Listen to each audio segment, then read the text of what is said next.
வணக்கம் வதனம் அண்ட் நமஸ்கார். Welcome to NT talks. இன்றைக்கி நம்ம என்டி டாக்ஸில் என்ன வீடியோ பார்க்க போகிறோன்னா, நம்ம நேர் ஒருத்தர் ஒரு கேள்வி கேட்டிருக்காங்க. கீழ் 3 சக்கரங்கள் மூலாதாரம், சுவாதிஷ்டானம், மணிப்பூரகம்னு சொல்லக்கூடிய கீழ் 3 சக்கரங்கள் பழுதடைந்து விட்டால் என்ன செய்ய வேண்டும் அப்படின்னு சொல்லிட்டு, இன்னொருத்தங்க சுழுமுனை நாடினா என்ன அப்படிங்கிற ஒரு வார்த்தையும் கேட்குறாங்க. இப்போ இந்த முதல் கேள்விக்கு கீழ் 3 சக்கரங்கள் பழுதடைந்து விட்டால் என்ன செய்ய வேண்டும்னா, என் மண்டைக்குள்ள முதல்ல தோணுது என்ன அப்படின்னு சொல்லும்போது, மெக்கானிக் செட்டில் கொடுங்க சரி பண்ணி கொடுப்பாங்கன்னு அப்படித்தான் எனக்கு தோணுச்சு.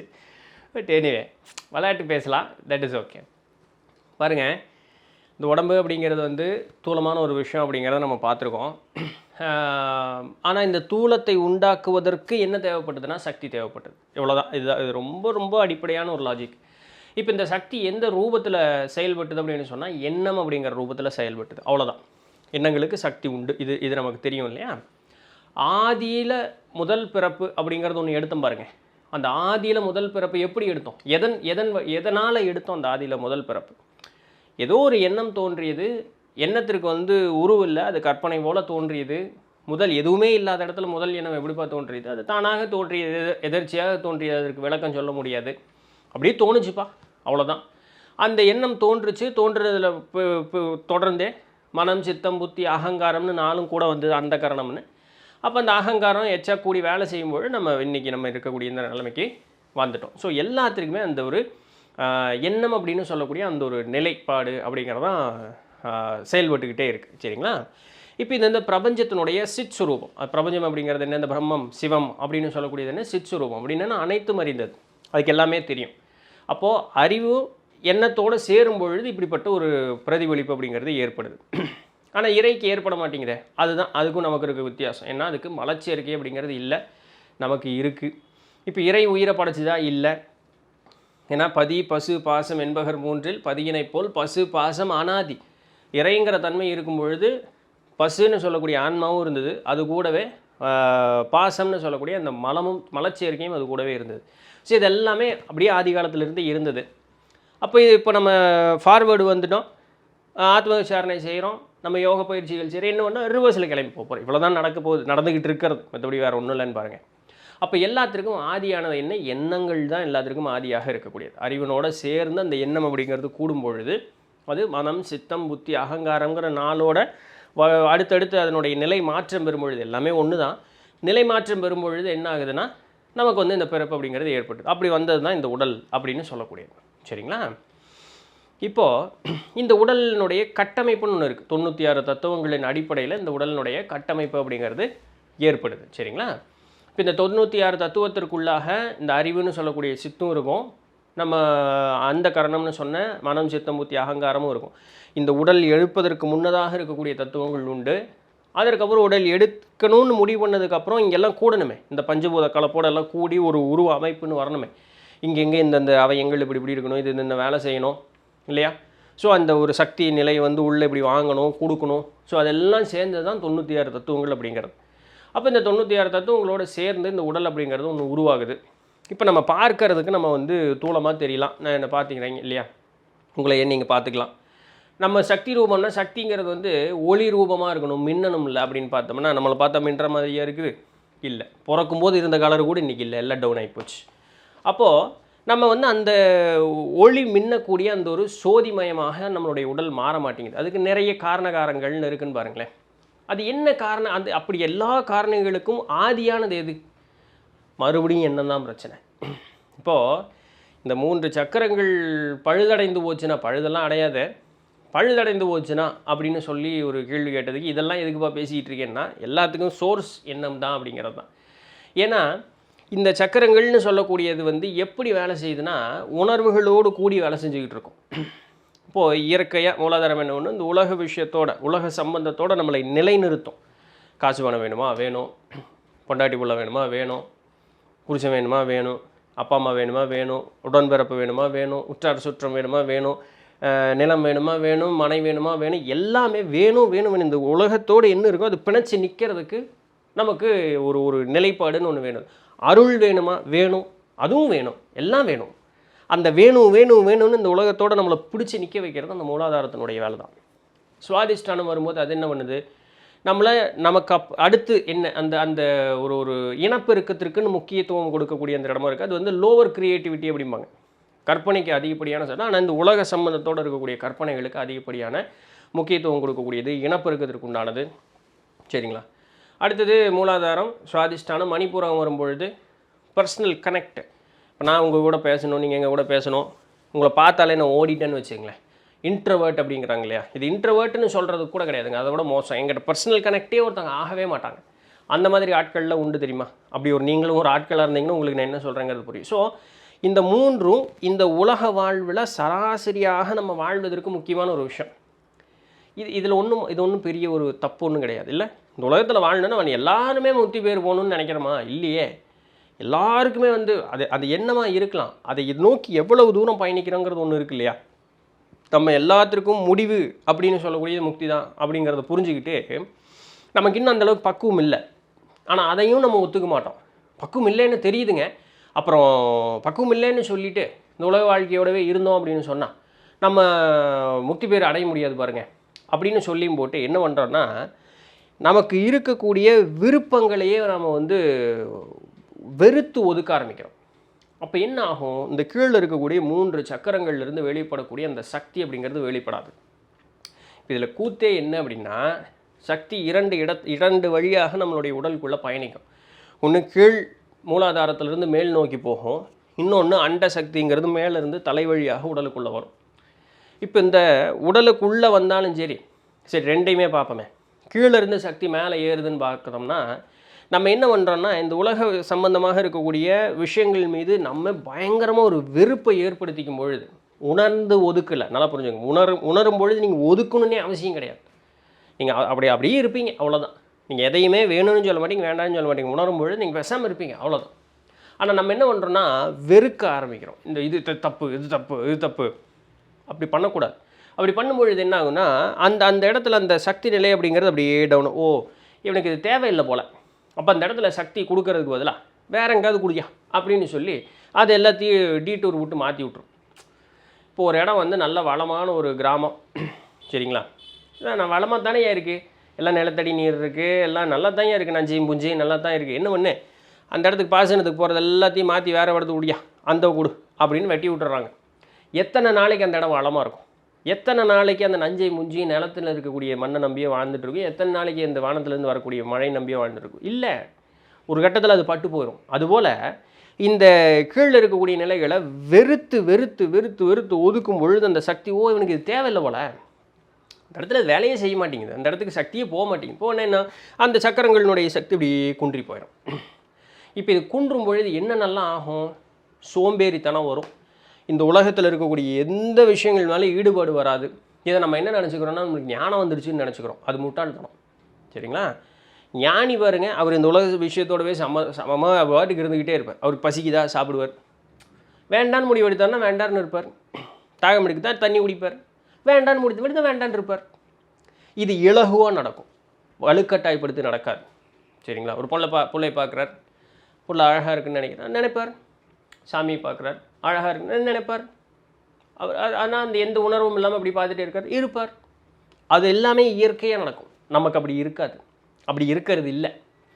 அப்போ என்ன ஆகுன்னா, அவங்களுக்கு எல்லா சக்கரங்களும் அப்படின்னா என்ன, சக்தி நிலைகளில் சக்தி கூடியே நின்று இயல்பாக அது பாட்டுக்கு வேலை செஞ்சிட்ருக்கோம். நம்ம கூடவும் குறைக்கவும் கூட நெருக்கடா போட்டு கட்டுறாது அப்படி இப்படின்னு போட்டு கசமுசான்னு பண்ணி வச்சுருக்கோம் உடம்ப. அப்போது சராசரியான வாழ்வோடு அப்படி இருக்கும் பொழுது தான் எல்லா சக்கரங்களும் தன்னிச்சையாக வேலை செய்ய ஆரம்பிக்கும். உங்களுடைய உணர்வுகளை முதல்ல நீங்கள் ஒப்புக்கொள்ளணும். Acknowledge your feelings. ஆமாம், பசிக்குதா? பசிக்குது. பசி பல வகை இருக்குங்க. சோறு மட்டும் பசி கிடையாதுங்க. பணப்பசி இருக்குது, உடல் பசி இருக்குது, இல்லையா? பேர் புகழ் அந்தஸ்துக்கு அது மேலே பசி இருக்குது. நிறைய பேருக்கு இது மோகமாகவே மாறிடும். ஸோ எல்லா வகையிலையும் இது மனிதனுடைய இயற்கையான குணங்க. உங்களுக்கு எல்லாத்தையெல்லாம் விட்டுருங்க. எத்தனையோ கோடி பேர் இருக்காங்க, அவன்லாம் ஒன்று நமக்கு தேவையே இல்லை. உங்களை மட்டும் நீங்கள் பாருங்கள். உங்களை இன்னொருத்தவங்க கூட கம்பேர் பண்ணாதீங்க, சரிங்களா? ஒப்பிட்டு பார்க்காதீங்க. யாரும் இங்கே ஒப்பீடுக்காக வாழ்க்கையை வாழ்வதற்கு இங்கே வரலை. உங்களுடைய தேவையை பூர்த்தி செய்து கொள்வதற்காக இங்கே வந்தீங்க. இப்போ உங்களுடைய தேவைங்கிறது உங்களுக்கு எப்படி தெரியும்? நான் ஏற்கனவே சொன்ன மாதிரி எல்லாருக்கும் முக்தி பேர் வேண்டாம். இப்போ எனக்கு இருக்கிற அறிவு உங்களுக்கு இருக்காது, உங்களுக்கு இருக்கிற அறிவு எனக்கு இருக்காது. இப்போ நம்ம 2 பேரும் நம்மளை ஒவ்வொருத்தர் ஒப்பிட்டு பார்த்துக்கிட்டு இருந்தோம்னு வச்சுக்கோங்களேன், அது எவ்வளோ பெரிய முட்டாள்தனமாக இருக்கும். ஏன் அந்த அறிவு எனக்கு இல்லை? என்னுடைய வாழ்க்கையினுடைய முறை அப்படி, எனக்குன்னு இயற்கையாக ஒரு சிந்தனை இருந்திருக்கும்ல, அதனுடைய தன்மை அப்படி. அதே போல் தான் உங்களுக்கும். அப்போ நம்ம ஒப்பிட்டு பார்த்தோன்னா நம்மளோட வளர்ச்சி தடவிட்டு போயிடும். நம்ம ஒருத்தங்களை பார்த்து பெரிய ஆள் நினைப்போம், அவங்கள மாதிரி அவங்கள மாதிரி நீங்கள் எதுக்கு ஆகணும்? இந்த சின்ன குழந்தைகளுக்கு அப்பா அம்மா எல்லாம் சொல்லியே வளர்த்துவாங்க, நீ ஐன்ஸ்டைன் ஆட்டம் ஆகணும். ஐன்ஸ்டைன் ஆட்டெல்லாம் யாரும் ஆக முடியாது, அது அவருடைய தன்மை. நீ உன்னை போல வாழுன்னு சொல்லி பழக்கணும். சரிங்களா? அப்போ என்ன ஆகும்னா, முதல்ல நம்மளுடைய ஃபீலிங்ஸை நம்மளே அக்னாலேஜ் பண்ணிக்கிறது இல்லை. ஆமாம் எனக்கு இந்த உணர்வு இருக்குது, பின்ன இல்லை அவன் என்னவோ பேசுவான், அவன் நம்மளை பேசுகிற வரைக்கும் அவன் என்ன யோக்கியம்? இப்படி நமக்கு இருக்கிற மாதிரி அவனுக்கு ஏதோ ஒரு உணர்வு இருக்கும் இல்லையா? ஸோ அதெல்லாம் ஒன்றும் சொல்ல முடியாதுங்க. இந்த மாதிரி உணர்வுகளை புறம் தள்ளாமல் உணர்வுகளை ஒப்புக்கொள்ள ஆரம்பிச்சிட்டிங்கன்னு வச்சுக்கோங்களேன், இந்த மாதிரி உடலினுடைய அந்த சக்தி நிலை சீராக வேலை செய்ய ஆரம்பிச்சிடும். நீங்கள் எதையுமே வெறுக்கவும் மாட்டீங்க, எதையுமே விருப்பப்படவும் மாட்டீங்க. நீங்கள் வாட்டுக்கு சமமாக அப்படி பேசாமல் இருப்பீங்க. அதுக்கு பேர் தாங்க பேசாமல் இருக்கிறது. அந்த சக்தி நிலைகள் தானாக வேலை செய்ய ஆரம்பிக்கும். அப்போ அதுக்கு நம்ம கொஞ்சம் ஊக்கப்படுத்துறதுக்கு ஏற்றார் போல் நம்ம தெய்வ வழிபாடோ செய்யலாம், கோவில்களுக்கு செல்லலாம். நல்லா ஒன்றா பட்டு உடுத்தி போகணும். பட்டு எந்த ஒரு சக்தியும் கிரகிக்கக்கூடிய தன்மை உண்டு, பட்டு உடுத்தி போகணும். அதனால தான் கோயிலுக்கு பட்டு உடுத்திட்டு வரணும்னு சொல்கிறது. அப்படி இல்லையா, பருத்தி ஆடை, காட்டன் இருக்கு பாருங்க, பருத்தி ஆடை உடுத்திட்டு போகலாம். 2 ஆடையில் ஏதோ ஒரு ஆடை உடுத்திட்டு போகணும். போய் கீழே சமணம் போட்டு உட்காருங்க. சிறிது நேரம் நீங்கள் ஒன்றும் இப்படியெல்லாம் சும்மா உட்காருங்க. 4 பேர் இப்படி போயிட்டு வராங்களா பாருங்கள், எண்ணத்தை ஓட விடாமல் சும்மா அப்படி இருங்க. இல்லைங்க அப்படி பார்த்தா நமக்கு மனசு சலசலன்னு ஆகுதுங்க. பாருங்கள், அது இயற்கை தான். அது கூடாதுன்னு நானும் இப்போ சொல்லவே இல்லை. ஏன்னா அது இயற்கை தான். ஆமாம், அழகாக இருக்கிறது ஒன்று பார்த்தா கண்ணு போகத்தான் செய்யும். அது மனிதனுடைய குணம் தானே. அது நம்மளையும் ஞானியவும் நம்மளையும் கடவுளையும் ஒப்பிட்டு பார்க்கக்கூடாது. ஒப்பிடுதல் அப்படிங்கிறது நம்ம போல் சமமாக இருக்கக்கூடிய மனிதனுக்கு மட்டும் இல்லை, நம்ம விட மேலே இருக்கிறவங்களுக்கும் சரி தான். நம்ம அவங்க கூட ஒப்பிட பார்க்கணும். அவங்க இருக்கக்கூடிய இடத்துக்கு நம்ம போகும்பொழுது பார்த்துக்கலாம். இப்போ ஒப்பிடக்கூடாது. அவங்கள போலன்னு நம்ம நினச்சிக்கிட்டு பாரு, அவங்க ஞானி எப்படி அடைஞ்சாங்க இந்த வழி எல்லாமா? ஓ சரி. அப்போ அந்த வழி நம்ம பின்பற்றி பார்ப்போம், அவர்கள் சென்ற வழியில் போய் பார்ப்போம். இல்லை போகிறதுக்கு முன்னாடி சிந்தனை பண்ணி பார்ப்போம், இது நமக்கு செட் ஆகுமா ஆகாதா? இல்லைங்க செட் ஆகாதுங்க, விட்டுருங்க, வேறு ஏதாவது வழியை தேடுங்க. இல்லை முயற்சி செஞ்சு பார்த்தீங்க, நமக்கு ஒவ்வொதுங்க வருதுங்க, பயணம் பண்ணுங்க, அவ்வளோதான். அப்போ அவர்கள் செய்தார் போல அதுவும் நமக்கு ஒட்டுமோ ஒட்டாதான்னு பார்த்துட்டு தான் செய்யணும். அப்போ இவ்வளோ இலகுவாக உங்களை நீங்கள் வச்சுக்கிட்டிங்கன்னா எப்படி சக்கரம் உங்களுக்கு பழுதடையும், எப்படி பாதிப்படையும்? ஆகாது. அப்போ நீங்கள் இலகுவாக இருக்கணும், மனதளவில் முதல்ல இலகுவாக இருக்கணும். அப்படி மனதளவு முதல்ல இலகுவாக இருக்கும் பொழுது உடல் தானாக வேலை செய்யும். எல்லா நோய்களும் அப்படியே தானாக குணமாக இருப்போகுது இல்லையா? எப்படி சக்கரம் செயல் இழந்துவோ அப்புறம் மெக்கானிக் செட்டுக்கு கொண்டு போய் ஓவரால் பண்ண வேண்டியது தான்.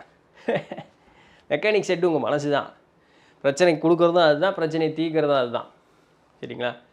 ஸோ அதனால் உங்களுடைய உணர்வுகளை எண்ணங்களை எண்ணங்களும் உணர்வுகளும் கூடி தான் நம்ம இந்த இடத்துல இருக்கோம். சரிங்களா? ஸோ அப்போ அதை நீங்கள் அங்கீகரித்தா போதும், அக்னாலேஜ் பண்ணால் போதும். ஆமாம் இருக்குது, இப்போ இது சரியாக தவறாங்கிற முடிவுகள்லாம் போகாதீங்க. வேணுமா வேண்டாமான்னு மட்டும் சிந்திங்க. வேணும்னு சொல்லிச்சுன்னா அனுபவிங்க.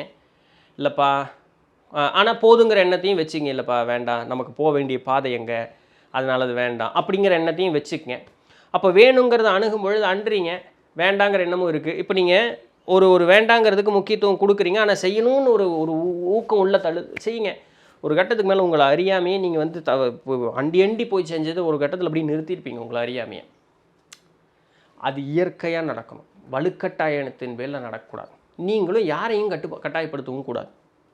சரிங்களா? அதெல்லாம் எனக்கு பண்ண முடியாது, இம்மிடியட் ரிசல்ட் எனக்கு அப்படிக்கா வேணும் அப்படின்னு கேட்டிங்கன்னா பக்கத்தில் எங்கேயாவது பிராணிக் ஹீலிங் சென்டர் இருக்கும், போங்க. அவங்க நீட்டாக ஸ்கேன் பண்ணி உங்களுடைய சக்கரங்களுடைய சைஸ் பார்த்து கிளென்ஸ் பண்ணி எனர்ஜைஸ் பண்ணி அனுப்பிச்சுட்ருவாங்க, ஓடி போயிரு அப்படின்னு சொல்லி. நீங்களே உங்களுக்கு பண்ணிக்கணுன்னா ஒரு பேசிக் கிளாஸ் போய் சேருங்க. GMCKS சென்டர் நியர் மீ அப்படின்னு கூகுளில் அடிங்க. கிராண்ட் மாஸ்டர் கோவாக் சுக் சுய் அப்படின்னு சொல்லக்கூடியது தான் GMCKS pranic healing centre near me அப்படின்னு கூகுளில் அடிங்க, வரும். போய் கிளாஸ் சேர்ந்து 5000 ரூபா முதல்ல அடிப்படை வகுப்புக்கு சேர்ந்து படிங்க. உங்களே கிளென்ஸ் பண்ணிக்கலாம், வேலை முடிஞ்சுது. இது சிம்பிளான ஒரு வழி. சரிங்களா? 2ல் எதை பின்பற்றினீங்கனாலும் சரி. ஆனால் முன் சொன்ன ஒரு 10-15 நிமிஷத்துக்கு பேசின பேச்சு உங்களுடைய இந்த வாழ்க்கைக்குன்னு இல்லை, ஆன்ம முன்னேற்றத்திற்கே உண்டான ஒரு பேச்சு. என்னை பொறுத்த வரைக்கும் பிராணிக் ஹீலிங் அவசியம், படிச்சுக்கிறது நல்லது தான். ஆனால் அது ஒன்றை மட்டுமே நம்பிட்டு நம்ம ஆயுசை ஓட்ட முடியாது. ஏன்னா அது உடல் அளவில் சரிப்பட்டு வரும். மனதளவுலன்னு வரும்பொழுது முன்ன ஒரு 10-15 நிமிஷம் பேசினது தான் செட் ஆகும். எந்த பக்கம் நீங்கள் சாயிறீங்களோ அந்த பொறுத்தது. ரைட். பிராணிக் ஹீலிங்லேயே அச்சீவிங் ஒன்னஸ் வித் ஹையர் சோல்னு சொல்லிட்டு ஒரு இது இருக்குது, AOHSம்பாங்க. அது வரும்பொழுது இப்போ இந்த 15 நிமிஷம் பேசணும் பாருங்கள், அதை தான் இங்கேயும் சொல்லி தருவாங்க. ஸோ எல்லா இடத்துலையும் வரும்பொழுது உங்களுக்கு மனதனுடைய திறம், மனதனுடைய பக்குவம், உங்களை நீங்கள் கட்டாயப்படுத்தி உங்களை நீங்களை தொந்தரவு பண்ணிக்காமல் இலகுவாக இருக்கிறதுக்கு உண்டான வழி தான் எல்லா இடமுமே சொல்லித்தருது. சரிதானுங்களே? ஸோ இதெல்லாம் பண்ணும்பொழுது நமக்கு சக்கரங்கள் சரியாக வேலை செய்யும். இந்த சக்கரங்கள் அப்படிங்கிறது சரியாக வேலை செய்யும்போது சக்தி அப்படிங்கிறது நம்மளுடைய முதுகு தண்டு வடத்தின் வழியாக அப்படி அந்த சக்தி நிலை அப்படிங்கிறது மேலே போகும். அதற்கு பேர் தான் சுழுமுனை நாடின்னு சொல்லக்கூடியது. ரைட். ஸோ இது ஃபிசிக்கலாக ஒன்றும் பார்க்க முடியாது. அது சக்தி என்னுடைய ஓட்டம் முதுகு தண்டு வடத்தின் வழியாக உள்ளே போகும். ஸோ அதுதான் சுழுமுனை நாடியின் வழியாக சக்தி ஏறுது. இப்போ நமக்கெல்லாம் வேலை செஞ்சுட்டு இருக்கா, எல்லாருக்கும் எல்லா நேரத்துலையும் வேலை செஞ்சுக்கிட்டு தான் இருக்கோம். யோகியர்களை போல அளவுக்கு செய்யணும் அப்படின்னு சொன்னால் உடலும் மனசும் அடங்கி பேசாமல் அப்படியே அமைதியாக உட்காந்துட்டு இருக்கும்பொழுது நடக்கும். காலம் பிடிக்கும். அது அவரவனுடைய முன்வினை கருமத்தை பொறுத்தது. ஸோ அந்த வழியில் போகும்பொழுது தானாக அது நடக்கும். வலுக்கட்டாயப்படுத்தி நடக்க வைக்கலாம். ஆனால் அது அந்த அளவுக்கு மனசும் உடலும் பக்குவமாக இருக்கணும். ஸோ இலகுவான முறை மனதை ஒருநிலைப்படுத்தி பேசாமல் அமைதியாக உட்கார்றது. மாற்றம் தானாக நிகழும். No side effects. ரைட். சரி, இதான் இன்றைக்கு உண்டான பதிவு. பிடிச்சிருந்திருக்கும், இன்ஃபர்மேட்டிவாக இருக்கும் அப்படின்னு நம்புகிறேன். நாளைக்கு ஏதாவது சுவாரஸ்யமான கேள்விகளுக்கு உண்டான பதிலில் சந்திப்போம். அதுவரையும் தொடர்ந்து இருந்திருங்கள். நான் உங்களிடத்தில் நன்றி.